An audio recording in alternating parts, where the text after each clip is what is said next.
ابو داؤد میں حدیث ہے ایک دفعہ پڑھ لو صبح کے وقت، لا الہ الا اللہ وحدہ لا شریک لہ لہ الملک ولہ الحمد وہو علی کل شیء قدیر.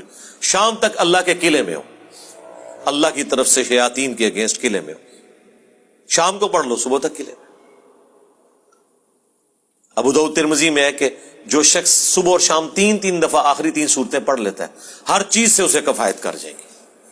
بخاری مسلم میں حدیث ہے جو رات کو سونے سے پہلے سورۃ البقرہ کی آخری 2 آیات ایک دفعہ بس پڑھ لے، جو کچھ مانگا مل جائے گا اور ہر چیز سے اسے کافی ہو جائے گی.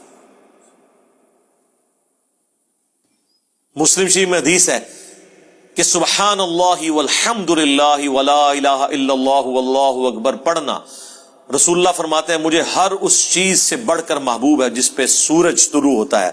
دنیا اور دنیا کی ہر چیز سے بڑھ کر یہ پسندیدہ ترین کلمات ہیں جو ہم فرض نماز کے بعد بھی پڑھتے ہیں. تو یہ اللہ تعالیٰ کے کلمات ہیں، ان کے ذریعے اللہ کی طرف متوجہ ہوں، اللہ تعالیٰ دعا قبول کرتا ہے.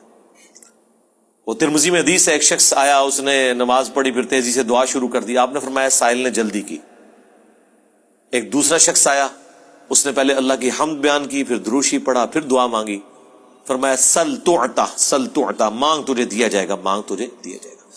اور نماز میں بھی پروٹوکول آپ دیکھیں کیا ہے، پہلے اللہ کی حمد بیان ہوتی ہے، التحیات للہ والصلوات والطیبات، پھر درود شریف، اور اینڈ پہ جا کے دعائیں آتی ہیں. دعا کا پروٹوکول ہے اللہ کی تعریف اور اس کے بعد درود شریف اور پھر دعا.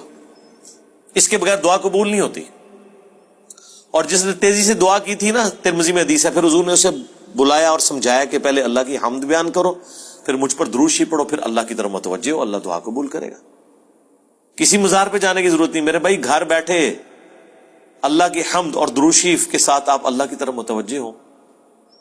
مسلم شریف میں حدیث ہے جو اذان کا جواب دے وہی کلمات ریپیٹ کرے، حی علی الصلاح حی علی الفلاح پہ لا حول ولا قوت الا باللہ کہے، اور اس کے بعد مجھ پر ایک دفعہ درود شریف پڑھے اور الوسیلہ والی دعا مانگ لے، قیامت کے دن میری شفاعت اس کے لیے حلال ہو جائے گی. اللہم اجعلنا منہم آمین. کتنے پیارے پیاری چیزیں ہیں جو نبی علیہ السلام نے تعلیم فرمائی ہیں. ہم نے اس لیے سنت اذکار کارڈ لکھے میرے بھائی، یہ میری سالوں کی محنت ہے جو میں نے ایفرٹ پٹ کر کے اس چیپٹر کو کلوز کر دیا. Green card, blue card, orange card. میں بالکل خبتیوں کی طرح 2008 سے لے کے سمجھ لیں 2010 تک میں نے کوئی حدیث کی کتاب کا چیپٹر نہیں چھوڑا جس میں میں اللہ کے نبی کے وظائف کو تلاش نہ کروں صلی اللہ علیہ وآلہ وسلم. پھر حدیثوں کی صحت کے پیچھے، پھر جتنے علماء نے اذکار کی کتابیں لکھی وہ، پھر اذکار کارڈ جو چھپے تھے، اس کے بعد میں نے ایک انٹلیکچوئل ترتیب کے ساتھ یہ اذکار کارڈ لکھے، آخرت کا بلو کارڈ اور گرین کارڈ. ہماری ویب سائٹ پہ رکھے ہیں، ڈاؤن لوڈ کریں تو اس کو پڑھیں، ان کے ترجمے بھی ساتھ لکھیں تاکہ آپ کو سوز و گداز فیل ہو. صرف عربی پڑھنے سے تو نہیں آپ کو پتہ چلے گا اگر آپ کو پتہ ہی نہ ہو کہ اس کا مطلب کیا ہے. حسبنا اللہ و نعم الوکیل. بخاری کی حدیث ہے، ابن عباس کہتے ہیں کہ تمہارے جد امجد ابراہیم کو جب آگ میں پھینکنے لگے تھے تو وہ پکار اٹھے تھے حسبنا اللہ و نعم الوکیل. اور تمہارے نبی پہ بھی جب مصیبت آتی تھی وہ کہتے تھے حسبنا اللہ و نعم الوکیل.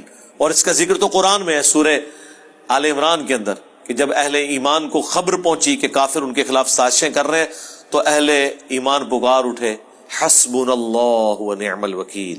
ہم نے اللہ ہی پر بھروسہ کیا، وہی بہتر کارساز ہے. اب یہ جب آپ کا کنسپٹ ہوگا تو یہ اللہ کے صفاتی ناموں کے ساتھ آپ متوجہ ہو رہے ہیں. باقی تو اللہ کے کلمات تو ختم ہی نہیں ہونے. سورہ لقمان میں، سورہ بنی اسرائیل، سورۃ الکہف میں اللہ تعالیٰ کیا فرما رہا ہے کہ اگر زمین سارے کے سارے درخت جو ہیں کلمے بن جائیں اور سمندر سیاہی بن جائیں اور 7 سمندر اور بھی ساتھ مل جائیں، اللہ کے کلمات نہیں ختم ہوں گے. سبحان اللہ و بحمدہ عدد خلقہ ورضا نفسہ وزنۃ عرشہ ومداد کلماتہ. بخاری میں حدیث ہے اللہ تعالیٰ کے 99 نام ہے، جو ان کو لے لے گا تو اس پہ جنت واجب ہو جائے گی. لینے سے مراد یہ نہیں ہے کہ وہ ان کی صرف تسبیح کھینچتا رہے گا، مراد یہ کہ وہ اللہ تعالیٰ کو سیریس لے گا. ٹھیک ہے. اور لوگ وہ خالی نام پڑھ رہے ہوتے ہیں، کہتے ہیں بس جنت ہوگی، نماز پڑھنے کی لوڑ ہی کوئی نہیں. بھائی اگر یہ سنن سعید کبریٰ میں حدیث ہے نا کہ جو آیت الکرسی فرض نماز کے فوراً بعد پڑھتا ہے مرتے ہی جنت میں داخل ہوگا.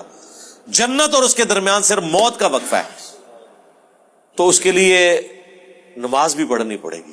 صرف آیت الکرسی پڑھنے سے کچھ نہیں ہونا. تو یہ اللہ تعالیٰ ہمارا تمام اچھے نام اللہ کے لیے، ان کو اس کے ناموں کے ساتھ پکارو. سورۃ الحشر کی آخری 3 آیات پھر احادیث میں بھی آئے ہیں، سنن ابی داؤد میں حدیث، ترمذی میں، کہ جو شخص ان کلمات کے ساتھ متوجہ ہوتا ہے، اللہم انی اسألک بانک انت اللہ لا الہ الا انت الاحد الصمد الذی لم یلد ولم یولد ولم یکن لہ کفوا احد، تو اللہ تعالیٰ اس کو واپس نہیں کرتا. ترمذی میں آیا لا الہ الا انت سبحانک انی کنت من الظالمین، اللہ واپس نہیں کرتا. بخاری مسلم میں آیا لا حول ولا قوت الا باللہ، اللہ کے جنت کے خزانوں میں سے ایک خزانہ ہے. تو یہ اسماء الحسنہ جو ہے اللہ تعالیٰ کے نام، اس کے صفاتی نام، وہ نہیں ہے جو آپ کو صوفیاء بتا رہے ہوتے ہیں کہ اتنے ہزار دفعہ یہ نام تسبیح کھینچ لیں، وہ نہیں، وہ ایک دفعہ ہی بہت ہے میرے بھائی.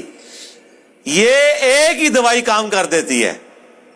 زیادہ تر 3 دفعہ دعائیں آئی ہوئی ہیں، 7 دفعہ آئی ہوئی ہیں، 10 دفعہ آئی ہیں، اس سے زیادہ نہیں، سوائے تسبیحات کے جو 33 دفعہ ہیں یا 100 دفعہ ہیں. دعائیں تو آپ کو آیت الکرسی ایک ہی دفعہ پڑھنی ہے فرض نماز کے بعد.